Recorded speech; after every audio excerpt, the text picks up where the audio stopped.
OSB vs. CDX Plywood, which provides superior fastening holding power. After Hurricane Sandy hit New Jersey, insurance adjusters walked thousands of roofs looking at shingle damage. But the real story wasn't the missing shingles. It was what held them in place to begin with, or more accurately, what stopped holding them in place. In many of the catastrophic failures, the fasteners pulled straight through the decking and the pattern was consistent. It wasn't random wind gusts or cheap shingles. It was the material underneath that nobody ever thinks about. The real weak link in your roof system. Most homeowners assume roof failure happens because shingles wear out or because the contractor installed them incorrectly. That's not what the post-storm investigations actually show. The catastrophic failures, the ones where entire sections of roofing tear off during wind events, start with fastener pullout from the decking material underneath. You can have the most expensive architectural shingles installed perfectly to code, but if the nails don't hold in the substrate, none of it matters. Think about every roof you've seen after a major storm where the shingles are just gone, not lifted and torn, but completely missing, with clean nail holes left behind. The key thing to understand is that two very different materials sit under most roofs, and they behave very differently when they're holding a nail. CDX plywood is built from multiple thin layers of wood veneer, and each layer is laid with its grain running in the opposite direction. This is what we call cross-laminated construction, and it matters because the nail has to pull through perpendicular wood fibers at every single layer. OSB, which stands for Oriented Strand Board, is made from compressed wood strands bonded together with resins under heat and pressure. Modern OSB has very consistent density and performs well under standard conditions, which is exactly why builders use it everywhere. Here's why this matters. Roofs don't stay dry, even with a perfect installation. Thermal cycling causes tiny movements that open up moisture pathways over time. Condensation, ice dam meltwater, wind-driven rain, all of it eventually reaches the decking. When OSB gets repeatedly exposed to water, its edges swell, the strands absorb moisture, and the resin bond weakens slightly. Plywood holds up better because the cross-laminated veneer limits swelling to a single plane. Those alternating grain directions physically resist the expansion that loosens nails. This is important because the material decision isn't about what works today. It's about what still works in year 18, when you're approaching your re-roof timeline and a major storm rolls through.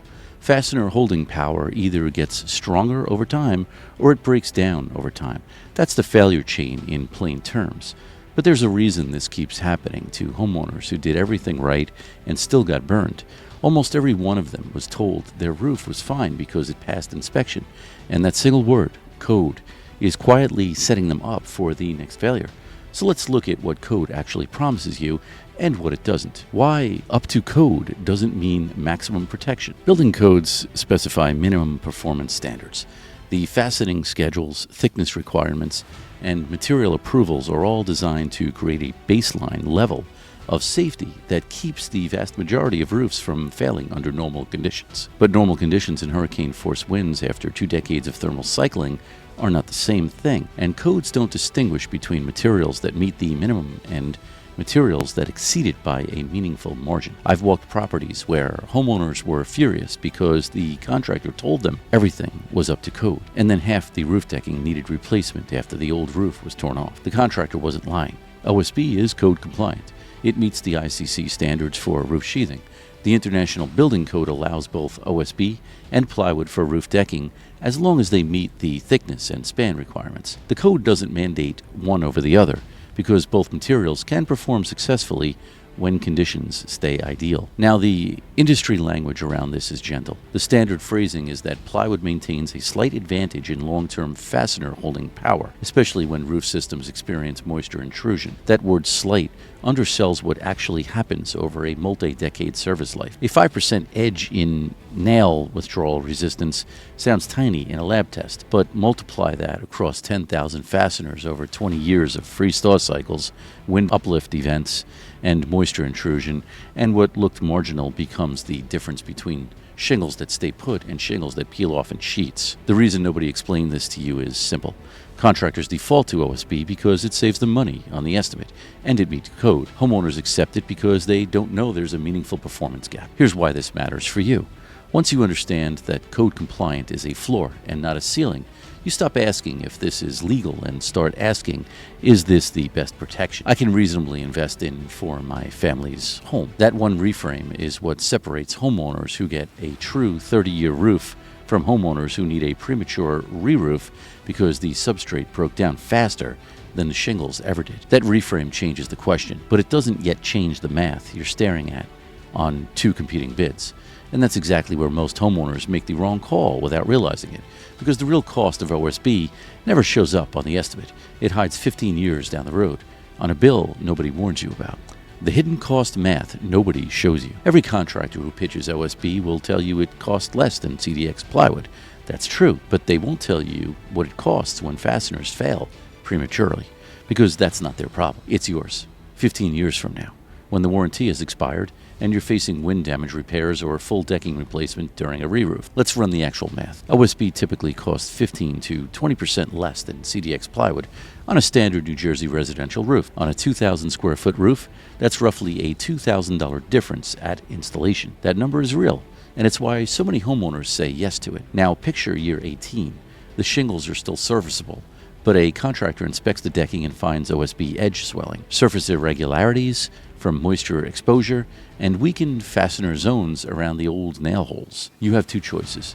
You can re-roof over compromised decking, which no reputable contractor will warranty, or you can tear off the shingles and replace the decking first. Replacing decking during a re-roof adds around $6,000 to the project on an average-sized home, and more if moisture intrusion has reached the trusses or rafters. That $2,000 savings just turned into a $6,000 penalty. And the compounding cost isn't only financial, it's the stress, the contractor coordination, the extended timeline, the exposure risk if the weather turns during tear-off, and the frustration of realizing a decision made 2 decades ago is now costing you several times what you saved. If you're in New Jersey, a state that sees nor'easters, occasional hurricanes, and brutal freeze-thaw cycles, plywood isn't a luxury upgrade.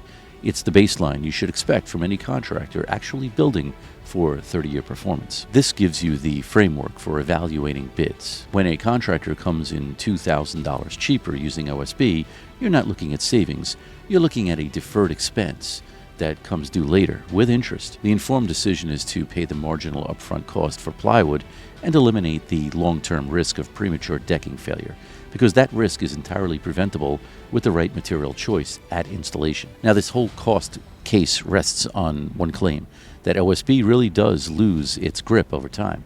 That's the part most people doubt, and it's fair to be skeptical of a number you can't see.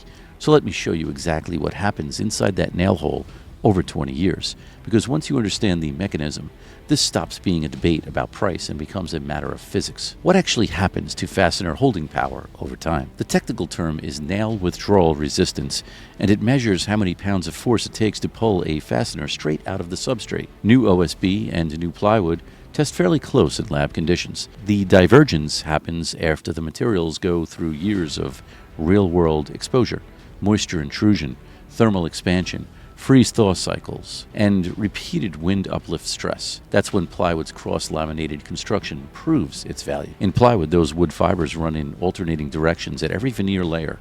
When wind tries to lift the shingle, the nail has to fight perpendicular grain resistance at multiple depths. Even after moisture swells the wood slightly, the cross-laminated structure holds its shape because each layer restrains the others. In OSB, the strands are oriented mostly in one plane, which is where the name comes from. The resin bond gives good initial holding power, but when water gets in, through a leak, through condensation, through wind-driven rain at an unsealed edge, that resin bond weakens and the strands separate slightly. To put it simply, OSB edges swell when they're repeatedly soaked and dried, and that swelling shows up right where fasteners are concentrated, at panel seams, at the eaves, and in the valleys where water collects. What makes this worse is the cascade. Once fastener holding power drops in certain zones, those weak spots take on more stress during the next wind event. The uplift forces shift onto the fasteners that are still gripping well, which speeds up their breakdown. It's a chain reaction. Plywood resists that cascade because its dimensional stability and nail grip break down much more slowly. Even after 20 years of exposure, the cross-laminated veneer keeps enough structural integrity that the fasteners stay secure across the whole roof. What this tells us is to stop thinking of roof decking as just the thing under the shingles and start seeing it as the structural anchor that decides whether your entire roofing investment survives the next major storm. Fastener holding power either builds up or breaks down over a multi-decade life. There is no neutral setting. That mechanism is the same everywhere. But how fast it plays out is not. A roof in a dry desert climate might never really get tested. Your roof, on the other hand, gets tested constantly, and that's the part that turns a small material difference into a serious one, because the New Jersey climate is almost perfectly designed to expose the weaker of these two materials. How New Jersey's climate accelerates the performance gap. If you lived in Arizona where roofs stay consistently dry, the OSB versus plywood debate would matter a lot less. But you live in New Jersey, where roofs go through 40 to 60 freeze-thaw cycles a year, where nor'easters drive inches of rain sideways into every roof penetration, and where summer humidity creates condensation in attic spaces. Every one of those cycles stresses the decking and exposes the difference between dimensional stability that holds up and dimensional stability that breaks down. I've inspected roofs after major nor'easters where homeowners genuinely believed everything was fine because they never saw a leak. But when we pulled up shingles for an unrelated repair, the OSB decking told a different story. Edge swelling, surface delamination, and darkened areas where water had soaked in and dried out over and over. The homeowner never saw an interior leak because the water was evaporating before it reached the ceiling.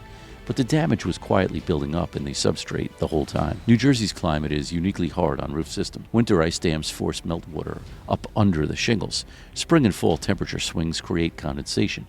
Summer storms hammer your flashing and penetration seals with intense rainfall. Every season brings a new moisture challenge. The standard phrasing is that CDX plywood provides superior nail withdrawal resistance, particularly after repeated wetting and drying cycles. This is why national averages and clean lab tests can mislead you. A material that performs well in steady, dry conditions can fail early in a moisture cycling environment. You can't take national data and apply it to your home without accounting for local freeze-thaw exposure, humidity, and storm frequency. When a contractor tells you OSB is the industry standard, they're technically right. It is widely used. But widely used doesn't mean best for New Jersey's climate. It means the cheapest material that meets the minimum code in average conditions. What this tells us is that material decisions have to account for your specific climate, not national averages or contractor defaults.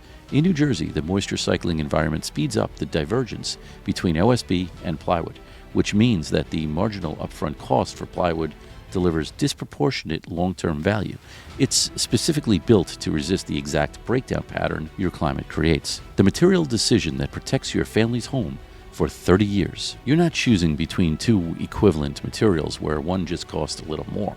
You're choosing between a substrate that holds its fasteners through decades of real-world exposure and a substrate that quietly degrades until a major storm exposes the weakness. That choice decides whether your roof protects your family during the exact moments that protection matters most. High winds, heavy snow load, ice dam conditions, and the next sandy level event. Here's the question to ask any contractor who bids on your roof replacement. What decking material are you using and why? If the answer is OSB because it's cheaper and meets code, that contractor is building to minimum standards.